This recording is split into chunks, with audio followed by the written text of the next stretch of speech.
magkamiti. Di sila magkakamit dito. Manatili kayo sa bayan na inyong tinutuluyan. Kanin ninyo pinamina na maidulog nila sa inyo sapagkat ang manggagawa ay may karapatang tumanggap ng kanyang utang.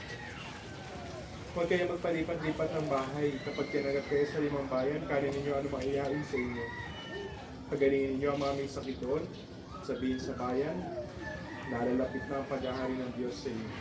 Ang mabuting balita ng Panginoon. Pinupuri ka namin, Panginoon. Manahan ka, Panginoong Jesucristo, sa pili ng mga nagpapasiniya sa bahay na ito, tumingili ng pagbabasbas sa iyo. Kung sa paglagi rito, kailang matama ang iyong pagtupo, upang sa paglabas dito, kailang makamit ang iyong pagtatag-iyo. At upang sa pagbalik dito, kailang mapaulakan ang iyong pagpasok, hanggang na sumapit sa inyo at ang tahanan. Sa baligayang pagbisan sa iyong Ama sa kalangitan, hari namin na bubuhay, kasama ng Espiritu Santo, magpasawalang hanggan. Panalang tubig nawa ito magpaalala sa pagkikisa, sa kamatay at pagkabuhay ni Kristo sa Sakramento. Mauna po yung isang lahari po. Susunod po ako sa inyo. Ama namin, sumasalangit ka, sambahin ang ngalan mo. Mapasa amin ang kaharian mo, sundin ang loob mo dito sa lupa, para na sa langit. Bigyan mo kami ngayon ng aming kakanin sa araw-araw.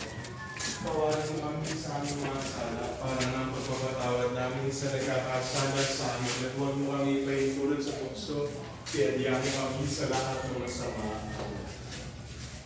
Sumainyo ang Panginoon. At sumainyo. Palain kayo ng makapangyarihan Diyos Ama, at Anak, at Espiritu Santo.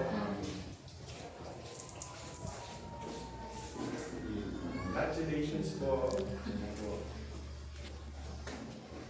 Hindi na po, kakain.